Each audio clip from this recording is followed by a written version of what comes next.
Now, I asked Spain's foreign minister about President Zelensky's criticism of Europe. José Manuel Albares told me Spain and the EU are doing all they can for Kyiv.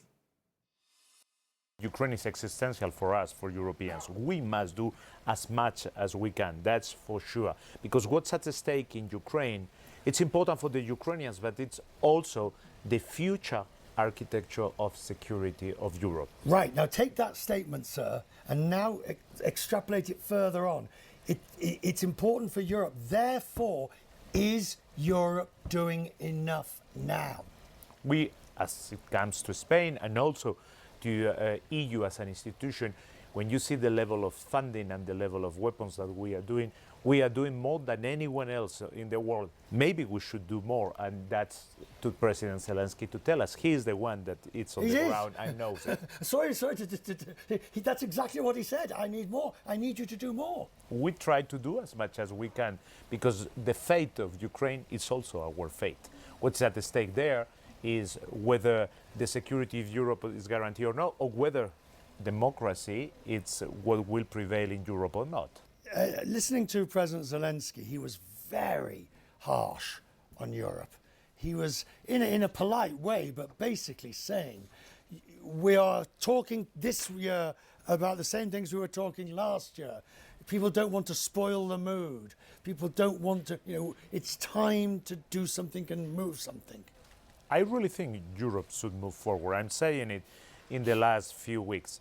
I think it's time that Europe takes its own fate and its sovereignty in its own hands. And that means really removing all of the obstacles of the single market, making sure that we have the right trade partners in this moment in which people start to talk about tariffs, and that we have also our deterrence in our hands, our own security, integrating our industries of defense and moving towards a European army. President Trump, he's threatening Spain. He says everybody's paying 5%, but Spain. Great. I don't know what's happening with Spain. Why would they not do that? They want a free ride. We're going to have to talk to Spain. I think we are a reliable ally, and our commitment to Euro-Atlantic security is out of question. We have a historical deployment of troops in the Eastern Flank, 3,000. Our aeroplanes are providing security for the Baltics. We have had in the past ships in the Black Sea, and we have raised our defense expenditure from 0.8% to 2%. And the NATO organization knows that we are going to provide with the capacities that we have been requested. But is there a problem with the 5% number? Because I remember when it came out, your Prime Minister was very dismissive on the question of a target of 5%.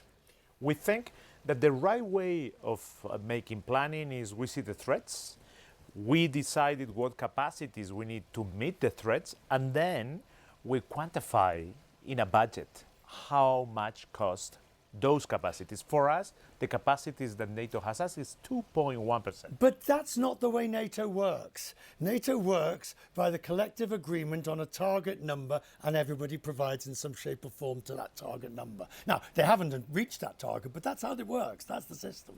But the collective agreement means all the allies, Spain included. So you're not going to go for 5%? We were very clear. We will give the capacities, and we need 2.1% in order to do that. What's your understanding of the framework for Greenland? I don't really know. The only thing I know is the announcement that was made yesterday. But what's important for me is the principle and what the people of Greenland have said. And they have been very clear. They want to be part of Denmark. They want to be part of an EU member state. And sovereignty and territorial integrity is a principle that if we don't uphold, the world will be completely unstable. But it does sound like Mark Rutte has done a nifty bit of footwork to try and, get around this and to try and find a solution that everybody can sign on to. If we discuss that into the NATO Council, and if this principle of sovereignty of Denmark is respected, we will be happy. But at the end, on Greenland, it's only to the people of Greenland and to the Danish people to decide and to say. Come and join me over here, sir. All right. First of all, I'm trying to think, what is the colour of the Kingdom of Spain? It's red and yellow. Oh, we haven't got any yellow. We've got red. Or you could also do another colour. Red is perfect. There we go. There we go. So I will make this one and I will write my own. Oh, a twofer. What can one say? Multilateralism. Multilateralism. Oh, that's very good.